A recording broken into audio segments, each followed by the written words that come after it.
Hello and welcome back. Welcome to the fifth installment of Loom-in-essence, where we delve into the world of experimental loom-based beadwork. I am your host, Maverick.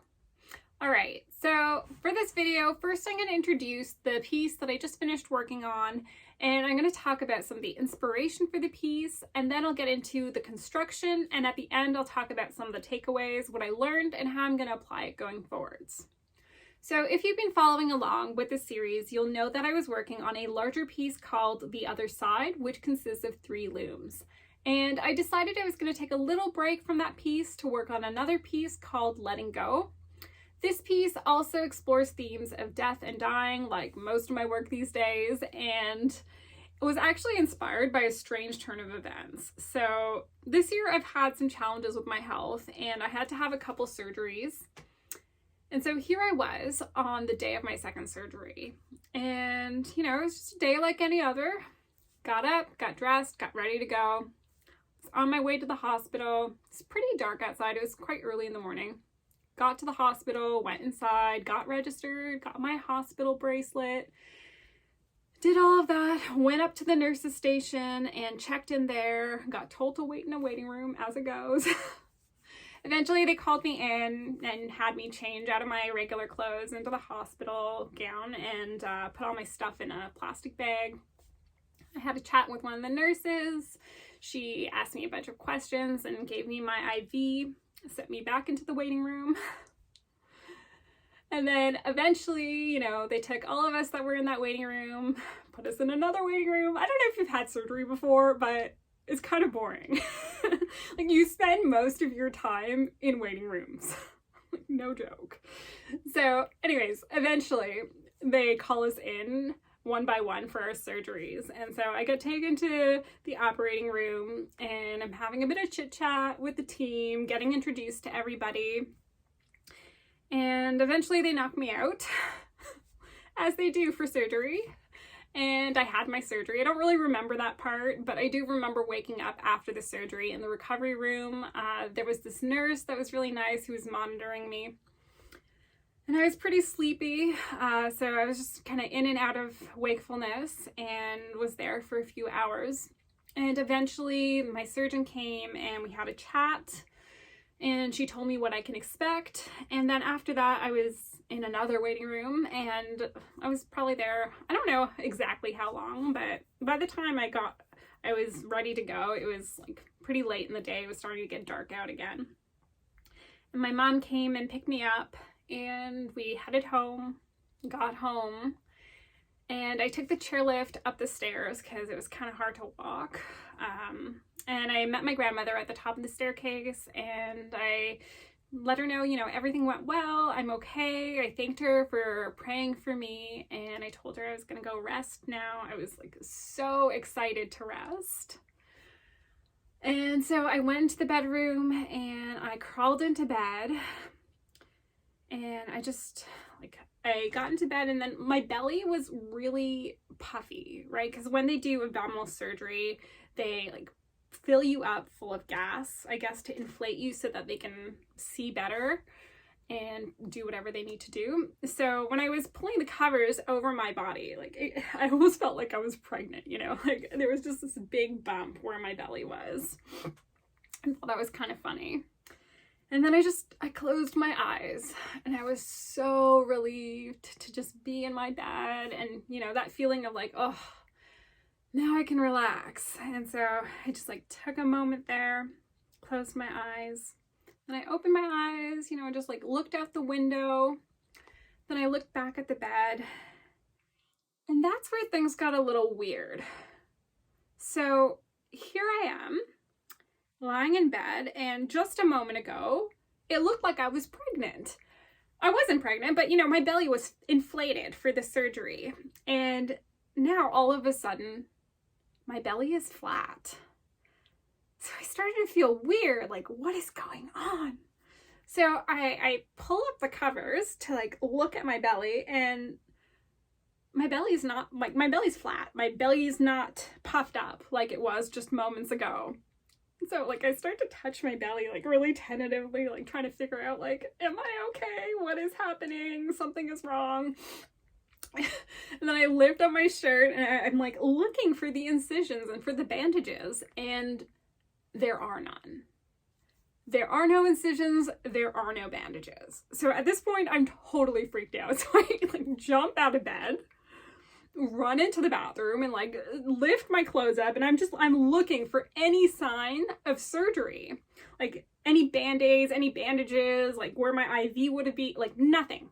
Everything is gone. It's like as if I have not had surgery. And I was totally weirded out. And then I was like, okay, this must be a dream. I must be dreaming, right? Like I went and had the surgery and I must have fallen asleep and I'm having a lucid dream and I'm gonna wake up and everything's gonna be normal again and I'll have had surgery. Like this is not real. But then this day just dragged on. I decided I would just treat it like any other day, and I went and I made myself a coffee. Then I took a shower and I was in the bathroom toweling off and my phone rings. So I pick it up and it's the doctor's office and they're calling to give me my surgery date. So as you can imagine, I was a little shocked, but I just go along with it and I say, okay, sure. I accept the date you're giving me, and it was a date that was approximately 5 weeks away. And I get off the phone and I'm confused. I'm confused and a little weirded out. And so I guess at this point, a logical person would assume that this must be my waking life and that experience of surgery was just a dream. But the thing was, it didn't feel like just a dream.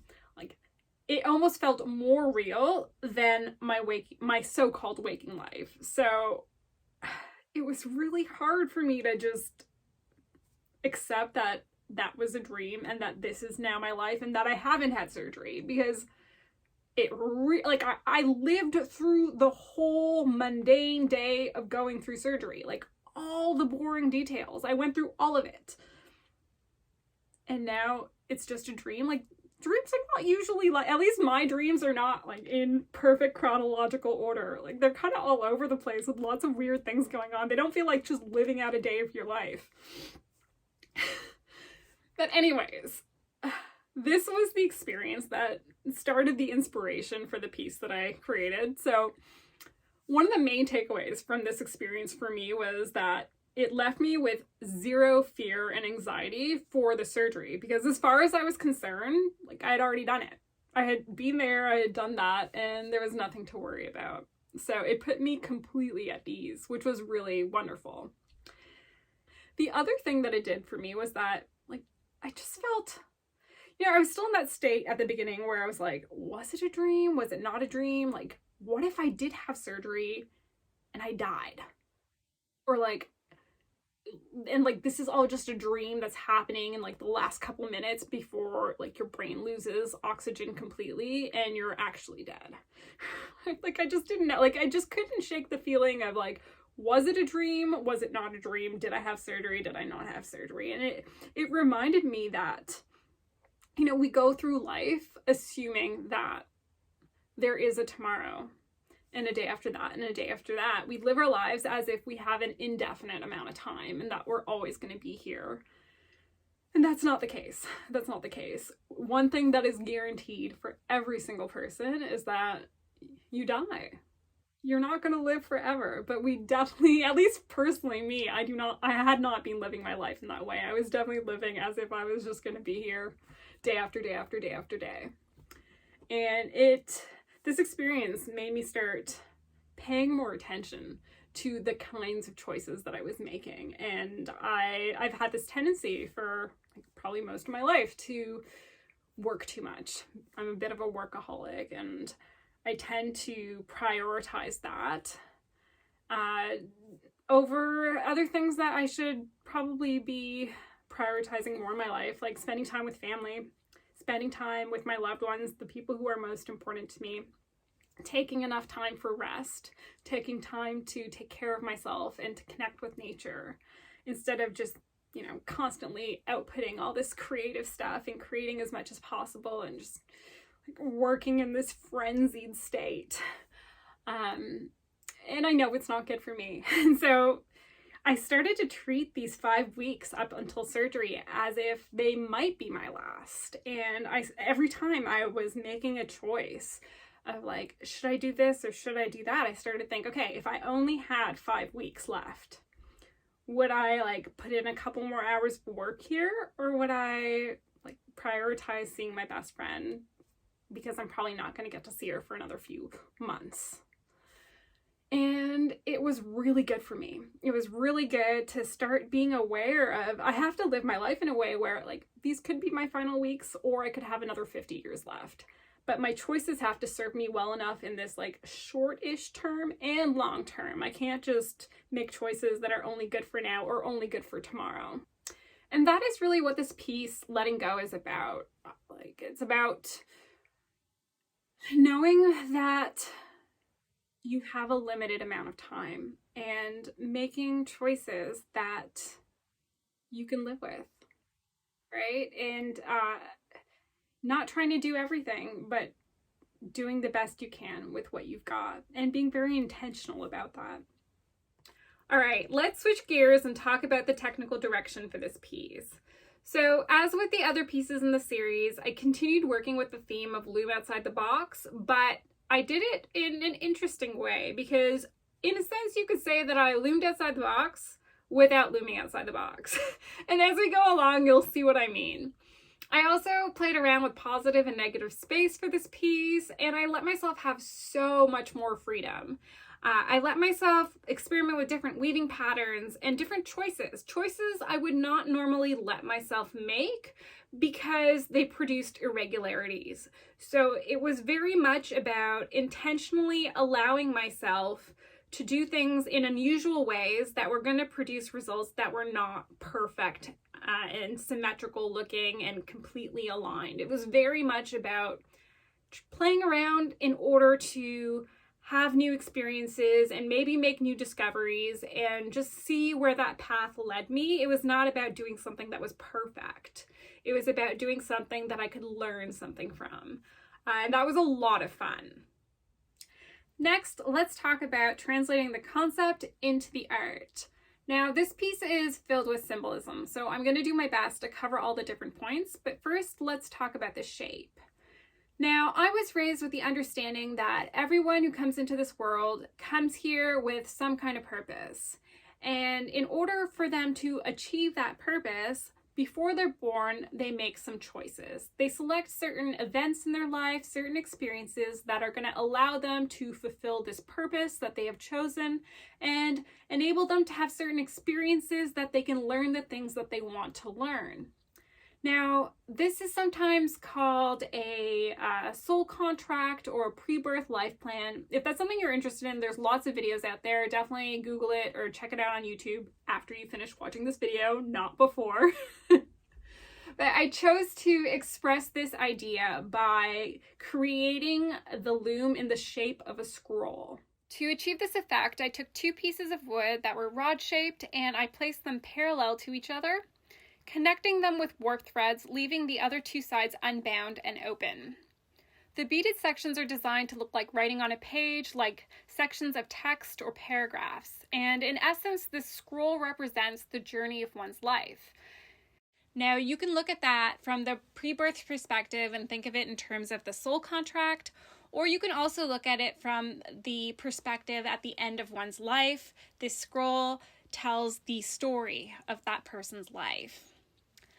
At the beginning of the piece, I decided I was not going to undo any of my work, meaning there would be no going back, no redoing anything, no option to remove any beads to fix something once they'd been sewn on. So basically, once they were on the loom, they were staying on the loom. There was no take backs, kind of like life. Once something is done, it's done.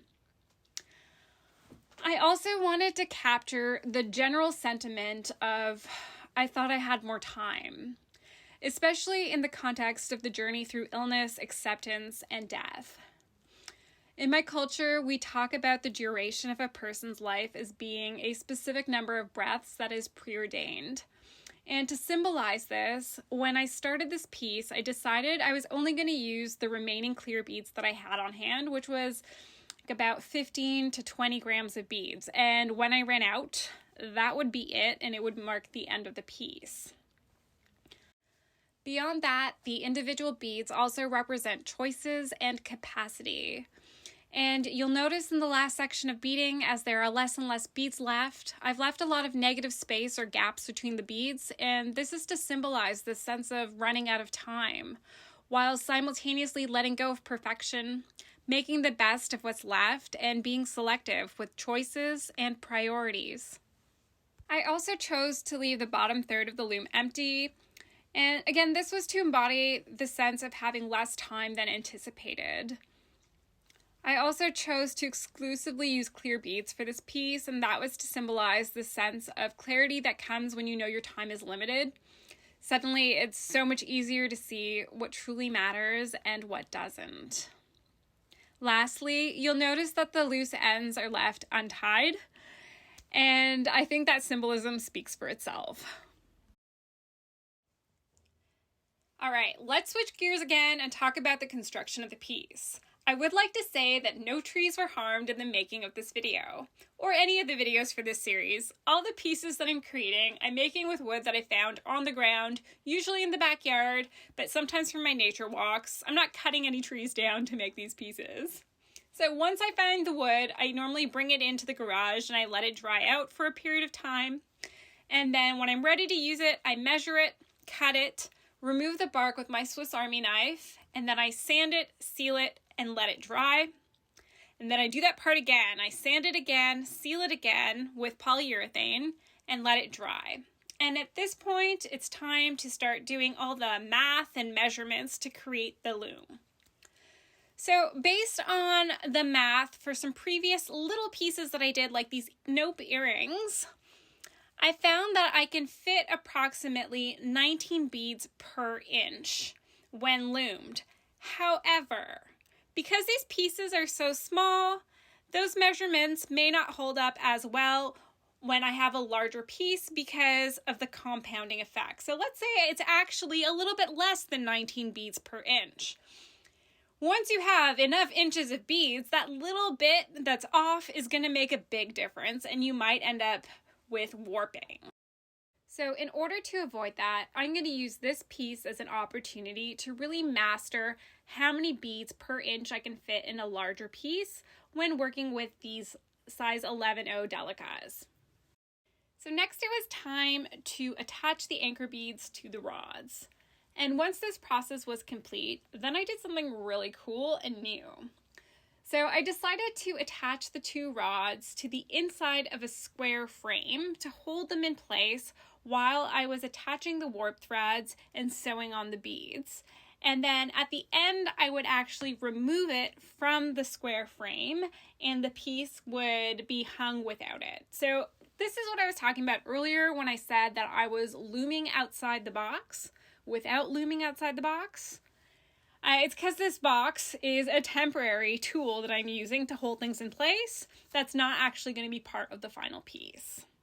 So once I had these rods attached, I just used some wire to wrap around either end. Then I started to work on the warp threads. So the first part of this process is measuring, figuring out what the distance is, and then multiplying it by the number of warp threads that are going to be needed, and then finding out the total length. So once I did that, I measured my thread. I measured it twice, and then I cut it. And then I started to attach the warp threads, starting in the middle. Now, I love to use a single thread for this process because it allows me to tension my thread really easily, and it's just become part of my process in creating these looms. So once I had attached the warp threads through the anchor beads, which is actually a really slow process, the time-lapse video makes it look so fast, but it really feels like one of the slowest parts of building the loom. And sometimes it's frustrating because you can get knots and tangles along the way, and you just gotta slow down even more and sort it out and keep going. So once this phase is complete, then we move on to tensioning, and I use pliers to do this in my fingers, and usually I do this once, then I do it again, and then I do it a third time if necessary before I even start sewing on the beads. And sometimes once I've started sewing on the beads, once I get partway through the process, I do it again if necessary. If I start to get like loose warp threads in certain areas, just got to see how you go and adjust as necessary. So once I started sewing the beads on, it was actually a lot of fun because I just gave myself free rein. I decided that I was going to sew beads on in whatever way I felt like doing it, going in different directions, doing part of a row, skipping some spaces, and then continuing, or going in a different direction, jumping up, jumping down, going back through some other beads, like whatever I felt like doing, I really did it in this piece. Once all the beads were sewn on, there was still a lot of negative space in the design, so I decided to retension the threads one last time. And once that was complete, it was time to cut the loom off the frame. All right, let's talk about the takeaways for this piece. The first thing I want to talk about is the experiment I did with the number of beads per inch.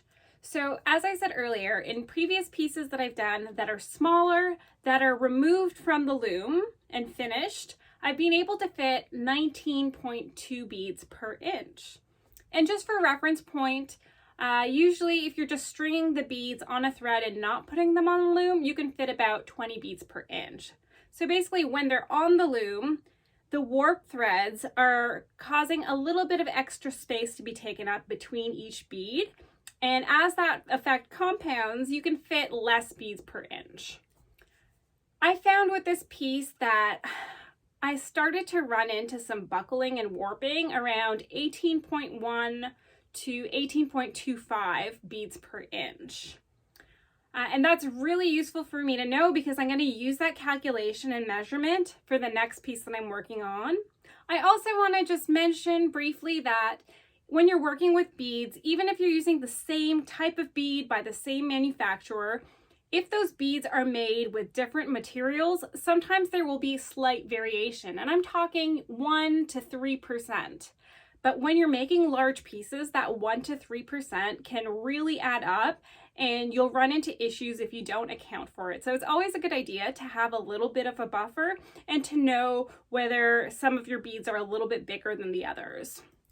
The second thing I want to talk about is the tension of the warp threads. So you'll notice that in the bottom section of the piece where there aren't any beads, the warp threads are not staying perfectly straight. And for this piece, that actually worked out really well because it's very much on theme for the piece.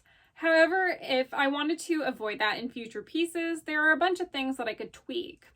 The first thing that I could do is to not leave a bunch of negative space. Simply by adding beads to the entire loom, especially when it's in the scroll format, those beads would help to keep the warp threads in their place. They would add structure to the piece, and they would also add weight, right? And that weight itself would be enough to pull the warp threads straight. So that brings me to a second thing that I could do. I could add weight to the bottom bar, or I could use a different material for the bottom bar that is naturally heavier than wood. Another thing that I could do is for this piece, the pieces of wood that I used have a slight natural curve to them. In future, if I wanted to, I don't think I want to. I'm happy with working with wood that has a little bit of a curve to it. But if you wanted to, you could use 2 pieces of wood that are completely straight. And the reason this would help, I don't think it would necessarily completely resolve the issue, but it would help you set the tension better instead of having slightly curved wood. So that's another thing to consider. All right, that sums it up for the takeaways for this piece. Before I finish this video, I would like to acknowledge the very generous support of the Canada Council for the Arts. Thank you so much for making this series possible. I would also like to thank my viewers. Thank you for following along with my journey. Please feel free to leave me some comments, some questions. I would love to talk to you some more about these projects. And until the next time, take care. Thanks for watching.